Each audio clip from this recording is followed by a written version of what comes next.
ನನ್ನ ಹೆಸರು ಧನಂಜಯ. ನಾನು ಬೆಂಗಳೂರಲ್ಲಿ ಕೆಲಸ ಮಾಡ್ತಿರೋದು. ನನಗೆ ನೆಗಡಿ ಇತ್ತು, 24 hours ಇಂಟು 7 ನೆಗಡಿ ಇತ್ತು. ನನಗೆ ಎಲ್ಲ ಒಂದು ಗೌರ್ಮೆಂಟ್ ಹಾಸ್ಪಿಟ್ಲಲ್ಲಿ ತೋರಿಸಿದೆ, ಆಮೇಲೆ ಪ್ರೈವೇಟ್ ಹಾಸ್ಪಿಟ್ಲಲ್ಲಿ ತೋರಿಸಿದೆ. ನನಗೆ ಕ್ಯೂರ್ ಆಗಲಿಲ್ಲ. ಅವ್ರು ಕೊಟ್ಟಿರೋ ಮೆಡಿಸನ್ ನನಗೆ ಇದಾಗಲಿಲ್ಲ. ಆಮೇಲೆ ನನಗೆ ಯೂಟ್ಯೂಬಲ್ಲಿ ಗಂಗಾ ಯೋಗ ಸೆಂಟರ್ ವಿಡಿಯೋ ಸ್ವಾಮೀಜಿದು ನೋಡಿದೆ. ಆಮೇಲೆ ಇಲ್ಲಿ ಬಂದು ಟ್ರೈ ಮಾಡೋಣ ನೋಡೋಣ ಅಂತೇಳಿ ಬಂದೆ. ಸ್ವಾಮೀಜಿ ನಾಡಿ ಪರೀಕ್ಷೆ ಮಾಡಿದರು. ನಾಡಿ ಪರೀಕ್ಷೆ ಮಾಡಿ ಔಷಧಿ ಬರ್ಕೊಟ್ರು. ಅದು ತಗೊಂಡು ಒಂದು 15 ಡೇಸ್ಗೆ ನನಗೆ ಗುಣಮುಖ ಆಗಿದೆ. 90% ಗುಣ ಆಗಿದೆ. ನನಗೆ ನೆಗಡಿಯಿಂದ ಕೆಲಸ ಮಾಡೋಕ್ಕೆ ಆಗ್ತಿದ್ದಿಲ್ಲ. ಆಫೀಸಲ್ಲಿ ಕೊಲೀಗ್ಸ್ ಹತ್ರ ಕರೆಕ್ಟಾಗಿ ಕೋಆರ್ಡಿನೇಟ್ ಮಾಡೋಕ್ಕಾಗ್ತಿದ್ದಿಲ್ಲ.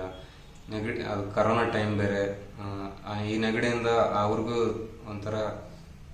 ತುಂಬ ತೊಂದರೆ ಉಂಟಾಗ್ತಿತ್ತು. ಅದಕ್ಕಾಗಿ ನಾನು ಸ್ವಾಮೀಜಿ ಹತ್ರ ಬಂದು ಬೇಗ ವಾಸಿ ಆಗೋದಕ್ಕೆ ಔಷಧ ಕೇಳಿದೆ. ಸ್ವಾಮೀಜಿ ನಾಡಿ ಪರೀಕ್ಷೆ ಮಾಡಿ ಔಷಧಿ ಕೊಟ್ಟಿದ್ದಾರೆ. ಅದು 90% ನನಗೆ ಗುಣಮುಖ ಆಗಿದೆ.